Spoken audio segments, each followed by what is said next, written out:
একজন স্বামী তার স্ত্রীর মন থেকে কখন উঠে যায় জানেন?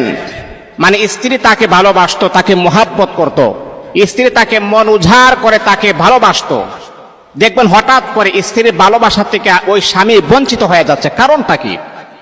একজন স্বামী তখনই তার স্ত্রীর মন থেকে উঠে যায় যখন স্বামী স্ত্রী টুকটাক কোনো বিষয় নিয়ে যখন ঝগড়া হয়, ঝগড়া হওয়ার পরে যখন স্বামী যখন তার স্ত্রীর সাথে খারাপ ব্যবহার করে, তার স্ত্রীকে যখন তুই তুকারি শব্দ ব্যবহার করে, শুধু তা নয়, স্ত্রীকে তো গালিগালাজ করেও এমনকি দেখা যায় স্ত্রীর মা বাবাকে নিয়ে অশালীন গালিগালাজ যখন করে, তখন দেখবেন স্ত্রী যে তাকে যে মোহাব্বত করত, আগের মতো যে শ্রদ্ধা করত, ভালোবাসতো, আস্তে আস্তে দেখবেন ওই স্ত্রী তার স্বামীর প্রতি মোহাব্বত, ভালোবাসা, শ্রদ্ধা, সম্মান আস্তে আস্তে বিনষ্ট হয়ে যাবে।